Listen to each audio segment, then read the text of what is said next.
ನಮಸ್ಕಾರ ಸ್ನೇಹಿತರೆ, ಎಲ್ಲ SR ಟಿವಿ ಕನ್ನಡ ಚಾನೆಲ್ ವೀಕ್ಷಕರಿಗೆ ಆತ್ಮೀಯ ಸ್ವಾಗತ. ಸ್ನೇಹಿತರೆ, ಕೆಲವೊಮ್ಮೆ ನಾವು ತಿನ್ನೋ ಊಟದಲ್ಲಿ ಕೂದಲು ಸಿಗುತ್ತಾ ಇರುತ್ತೆ. ನಾವು ಎಷ್ಟೇ ಜಾಗೃತಿ ವಹಿಸಿ ಅಡುಗೆ ಮಾಡಿದ್ರೂ ಕೂಡ ಕೆಲವೊಮ್ಮೆ ಊಟದಲ್ಲಿ ಕೂದಲು ಕಾಣಿಸಿಕೊಳ್ಳುತ್ತೆ. ಕೆಲವರು ಕೂದಲನ್ನ ಪಕ್ಕಕ್ಕಿಟ್ಟು ಊಟ ತಿಂತಾರೆ. ಕೆಲವರಾದ್ರೆ ತುಂಬಾ ಅಸಹ್ಯ ಪಟ್ಕೊಂಡು ಆ ಊಟನ ತಿನ್ನದೆ ಬಿಸಾಡ್ತಾರೆ. ಆದ್ರೆ ಕೂದಲು ಊಟದಲ್ಲಿ ಸಿಗೋದ್ರ ಹಿಂದೆ ಯಾವುದಾದ್ರೂ ಪ್ರತ್ಯೇಕವಾದ ಕಾರಣ ಇದೆಯಾ? ಊಟದಲ್ಲಿ ಕೂದಲು ಸಿಕ್ಕರೆ ಏನು ಸಂದೇಶ? ಇದು ಅದೃಷ್ಟಾನ, ದುರದೃಷ್ಟಾನ? ಇದರ ಬಗ್ಗೆ ಜ್ಯೋತಿಷ್ಯ ಶಾಸ್ತ್ರ ಏನು ಹೇಳುತ್ತೆ? ಈ ಎಲ್ಲಾ ವಿಷಯಗಳನ್ನು ಈ ವಿಡಿಯೋದಲ್ಲಿ ನಾವು ತಿಳಿದುಕೊಳ್ಳೋಣ. ಆದರೆ ಅದಕ್ಕೂ ಮುಂಚೆ ನೀವಿನ್ನೂ ನಮ್ಮ ಚಾನೆಲ್ ಅನ್ನು ಸಬ್ಸ್ಕ್ರೈಬ್ ಮಾಡ್ಕೊಂಡಿಲ್ಲ ಅಂದ್ರೆ ಖಂಡಿತ ಈಗಲೇ ಸಬ್ಸ್ಕ್ರೈಬ್ ಮಾಡ್ಕೊಳ್ಳಿ. ಹಾಗೆ ಈ ವಿಡಿಯೋ ಇಷ್ಟ ಆದ್ರೆ ಮರೀದೇ ಒಂದು ಲೈಕ್ ಕೊಡಿ. ಸ್ನೇಹಿತರೆ, ಊಟದಲ್ಲಿ ಕೂದಲು ಯಾಕೆ ಸಿಗುತ್ತೆ ಅಂತ ಯಾರನ್ನಾದ್ರೂ ಕೇಳಿದ್ರೆ ಅವರ ಉತ್ತರ ಏನಂದ್ರೆ, ನೀವು ಕೂದಲು ಬಿಟ್ಕೊಂಡು ಅಡುಗೆ ಮಾಡಿದ್ರೆ ಇನ್ನೇನಾಗುತ್ತೆ, ಮನೆಯಲ್ಲಿ ತಲೆ ಬಾಚಿದ್ರೆ ಇನ್ನೇನಾಗುತ್ತೆ, ಕೂದಲು ಎಲ್ಲಂದ್ರೆ ಅಲ್ಲಿ ಬೀಳುತ್ತೆ ಅಂತ ಹೇಳ್ತಾರೆ. ವಾಸ್ತವದಲ್ಲಿ ಇದೇ ನಿಜ.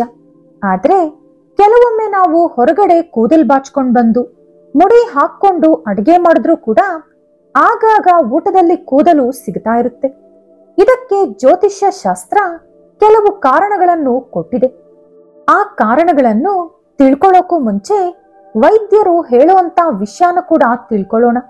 ವೈದ್ಯರ ಪ್ರಕಾರ ನಾವು ತಿನ್ನುವಾಗ ಊಟದಲ್ಲಿ ಕೂದಲು ಕಾಣಿಸಿದ್ರೆ ಅದರ ನಂತರ ಆ ಊಟನ ತಿನ್ನದೇ ಇರೋದೇ ಒಳ್ಳೇದು. ಆ ಊಟನ ಹೊರಗಡೆ ಯಾವ್ದಾದ್ರೂ ಪ್ರಾಣಿಗೆ ಹಾಕಿ ಹೊಸದಾಗಿ ತಟ್ಟೆಗೆ ಊಟ ಹಾಕೊಂಡು ತಿನ್ಬೇಕಂತೆ. ಕೂದಲು ಸಿಕ್ಕಿರೋ ಊಟ ತಿಂದ್ರೆ ಆರೋಗ್ಯಕ್ಕೆ ಹಾನಿಕರ. ಇದು ಆರೋಗ್ಯದ ಮೇಲೆ ಕೆಟ್ಟ ಪರಿಣಾಮ ಬೀರುತ್ತೆ. ಅಪ್ಪಿ ತಪ್ಪಿ ಹೊಟ್ಟೆಗೇನಾದ್ರೂ ಕೂದಲು ಹೋದ್ರೆ ಅನೇಕ ರೀತಿಯಾದ ರೋಗಗಳು ಬರುತ್ತವೆ.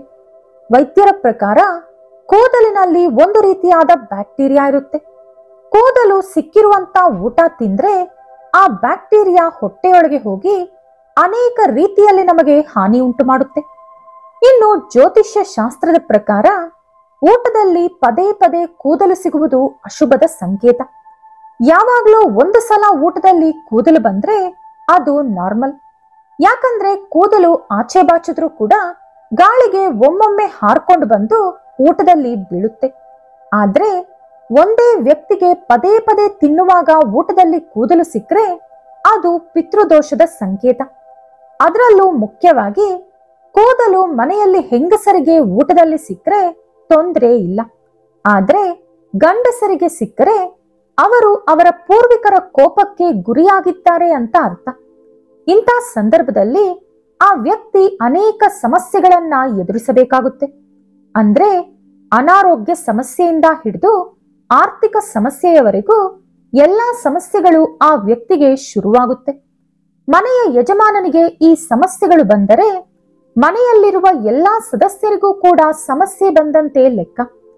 ಪಿತೃದೋಷ ಬಂದ್ರೆ ಅನೇಕ ಸಮಸ್ಯೆಗಳು ಎದುರಿಸಬೇಕು. ಮೊದಲು ಆರೋಗ್ಯದ ಮೇಲೆ ಪರಿಣಾಮ ಬೀರುತ್ತದೆ. ಎರಡನೆಯದು ಮಕ್ಕಳು ಮಾತು ಕೇಳುವುದಿಲ್ಲ.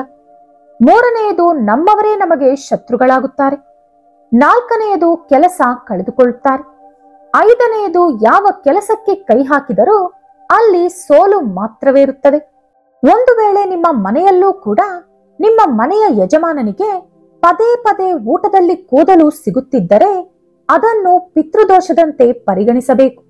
ಇನ್ನು ನಾನು ಮೇಲೆ ಹೇಳಿದ ಸಮಸ್ಯೆಗಳು ಕೂಡ ನಿಮಗಿದ್ದರೆ ನಿಮ್ಮ ಪೂರ್ವಿಕರು ನಿಮ್ಮ ಮೇಲೆ ಕೋಪದಲ್ಲಿದ್ದಾರೆ ಎಂದು ಗುರುತಿಸಿ. ಇಂಥ ಸಂದರ್ಭದಲ್ಲಿ ನೀವು ನಿಮ್ಮ ಪೂರ್ವಿಕರ ಫೋಟೋಗಳನ್ನು ನಿಮ್ಮ ಮನೆಯ ದಕ್ಷಿಣ ದಿಕ್ಕಿನಲ್ಲಿ ಇಟ್ಟು ಪ್ರತಿದಿನ ತಪ್ಪದೆ ಅವರ ಫೋಟೋಗಳಿಗೆ ಹೂವಿಟ್ಟು ಧೂಪ ಹಾಕಿ ನಮಸ್ಕಾರ ಮಾಡಿಕೊಳ್ಳಬೇಕು. ಇನ್ನು ನಿಮ್ಮ ಪೂರ್ವಿಕರು ಮೃತಪಟ್ಟ ದಿನದಂದು ನೆನಪಿಟ್ಕೊಳ್ಳಿ, ಮಹಾಲಯ ಅಮಾವಾಸ್ಯೆಯ ದಿನದಂದಲ್ಲ. ನಿಮ್ಮ ಪೂರ್ವಿಕರು ಯಾವಾಗ ಮೃತಪಟ್ಟಿರುತ್ತಾರೋ ಆ ದಿನದಂದು ನಿಮ್ಮ ಕೈಲಾದಷ್ಟು ಬ್ರಾಹ್ಮಣರಿಗೆ ಭಕ್ತಿಯಿಂದ ಅನ್ನದಾನ ಮಾಡಬೇಕು. ನೀವು ಒಬ್ಬರಿಗೆ ಅನ್ನದಾನ ಮಾಡಿದ್ರೂ ಕೂಡ ಪರವಾಗಿಲ್ಲ. ಬ್ರಾಹ್ಮಣರು ಅನ್ನ ಸ್ವೀಕರಿಸುವುದಿಲ್ಲ. ಹಾಗಾಗಿ ಸ್ವಯಂ ಪಾಕಕ್ಕೆ ಬೇಕಾದ ಪದಾರ್ಥಗಳನ್ನು ಕೂಡ ನೀವು ಕೊಡಬಹುದು. ಒಂದು ವೇಳೆ ಬ್ರಾಹ್ಮಣರು ನಿಮಗೆ ಸಿಗದಿದ್ದ ಪಕ್ಷದಲ್ಲಿ ನೀವು ಒಂದು ಹಸುವಿಗೂ ಕೂಡ ಭಕ್ತಿಯಿಂದ ಊಟ ಸಮರ್ಪಿಸಬಹುದು. ನೀವು ಬ್ರಾಹ್ಮಣರಿಗೆ ಅನ್ನದಾನ ಮಾಡುವಾಗಲಿ ಅಥವಾ ಹಸುವಿಗೆ ಊಟ ಕೊಡುವಾಗಲಿ ನಿಮ್ಮ ಪೂರ್ವಿಕರ ಹೆಸರು ಹೇಳಿಕೊಂಡು ಆ ಫಲ ಅವರಿಗೆ ಸಿಗಲಿ ಎಂದು ಮನಸ್ಸಿನಲ್ಲಿ ಅಂದುಕೊಂಡು ಅನ್ನದಾನ ಮಾಡಬೇಕು. ಆಗ ಅವರಿಗೆ ನಿಮ್ಮ ಮೇಲಿರುವಂತಹ ಕೋಪ ಹೋಗುತ್ತದೆ. ಯಾವ ವ್ಯಕ್ತಿಗೆ ಆಗಲಿ ಅವರ ಪೂರ್ವಿಕರ ಆಶೀರ್ವಾದ ಇದ್ದಾಗ ಮಾತ್ರವೇ ಜೀವನದಲ್ಲಿ ಸಕ್ಸಸ್ ಅನ್ನೋದು ಸಿಗುತ್ತದೆ. ಇಲ್ಲ ಅಂದ್ರೆ ಅವರ ಕೈಯಲ್ಲಿ ಚಿನ್ನದ ಮಡಕೆ ಕೊಟ್ಟರೂ ಕೂಡ ಅದು ಮಣ್ಣಿನ ಮಡಕೆಯಾಗುತ್ತೆ. ಹಾಗಾಗಿ ನೀವು ಯಾವ ವಿಚಾರದ ಬಗ್ಗೆ ಕೇರ್ಲೆಸ್ ಮಾಡಿದ್ರೂ ಕೂಡ ಪೂರ್ವಿಕರ ವಿಚಾರದಲ್ಲಿ ಮಾತ್ರ ಕೇರ್ಲೆಸ್ ಮಾಡೋಕ್ ಹೋಗ್ಬೇಡಿ. ಈ ವಿಡಿಯೋ ನಿಮಗೆ ಇಷ್ಟವಾದ್ರೆ ಲೈಕ್ ಮಾಡಿ, ಶೇರ್ ಮಾಡಿ. ಇಂಥ ಹೆಚ್ಚಿನ ಉತ್ತಮ ಮಾಹಿತಿಗಳಿಗಾಗಿ ತಪ್ಪದೇ ನಮ್ಮ ಚಾನೆಲ್ ಅನ್ನು ಸಬ್ಸ್ಕ್ರೈಬ್ ಮಾಡ್ಕೊಳ್ಳಿ. ನಾಳೆ ಮತ್ತೊಂದು ವಿಡಿಯೋದೊಂದಿಗೆ ಪುನಃ ಭೇಟಿಯಾಗೋಣ. ಧನ್ಯವಾದಗಳು.